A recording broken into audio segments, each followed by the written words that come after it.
So இங்கே நம்ம C1 C2 C3 காலம் கொடுத்துருக்கோம். இது C3 காலம் இருக்கிறதுல இங்கே கொடுத்துருக்கிற ரெசிடென்ஷியல் பில்டிங்க்கு நமக்கு கொடுத்துருக்கிற ஒரு ஹெவியான காலம். இதில் 4 16 கொடுத்துருக்காங்க கார்னரில், மிடில் 4 12 கொடுத்துருக்கோம். ஸோ எல்லா கார்னரையும் கனெக்ட் பண்ணுற மாதிரி ஒரு டை காலம் ரிங். இங்கே வந்து சென்டரில் இருக்க 4 12 மட்டும் கனெக்ட் பண்ணுற மாதிரி ஒரு ரிங் கொடுத்துருக்கோம். எல்லாமே ஹூக் கொடுத்து 135 டிகிரி ஹூக் கொடுத்து ப்ராப்பர் டைமென்ஷனோடு கொடுத்துருக்கோம் இங்கே. ஸோ இங்கே ப்ராப்பராக லோட் டிஸ்ட்ரிபியூட் ஆகணும் அப்படிங்கிறதுக்காகவும் இங்கே வந்து பார்த்திங்கன்னா இந்த எல் வந்து பார்த்திங்கன்னா 600 mm கொடுத்துருக்கோம்.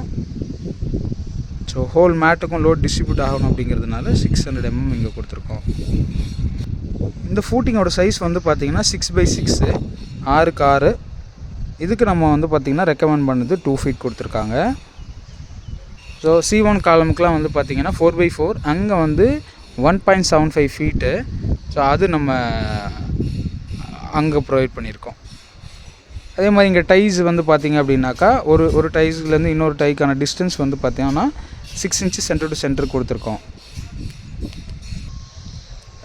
யூனிஃபார்மாகவே கொடுத்துருக்குறாங்க. ஒரு சில இடங்களில் வந்து 5 inches வரும், ஒரு போர்ஷனில் வந்து மாதிரி வரும். லேப்பிங் நான் லேப்பிங் ஜோனில் கொஞ்சம் டிஃப்ரென்ஸ் இருக்கும் இல்லையா, அந்த மாதிரி இங்கே கொடுக்கல. நமக்கு வந்து ஒரே யூனிஃபார்மாக வந்து 6 inches சென்டர் டு சென்டர் கொடுத்துருக்காங்க. இங்கே எல்லா காலமுக்குமே அப்படி தான் இங்கே கொடுத்துருக்காங்க. ஸோ நான் உங்களுக்கு ட்ராயிங் ஒரு தடவை காமிக்கிறேன். C1 C2 C3 காலம் கொடுத்துருக்காங்க. 9/15 inches கொடுத்துருக்கோம். ஸோ சைஸு சிங்கிள் காலம் வந்து பார்த்திங்கன்னா 6. நம்ம C1 காலம் வந்து 6 numbers தான் கொடுத்தோம். அதில் வந்து சென்டரில் ஒரே ஒரு ராட் மட்டும் இருக்குது. அதுக்கு வந்து ஹூக் கொடுத்துருக்கோம்.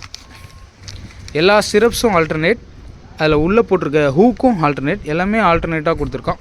ஒரே இடத்துல கொடுத்தா வீக் ஆகிடும் அப்படிங்கிறதுனால எல்லாமே ஆல்டர்னேட்டாக கொடுத்துருக்கோம்.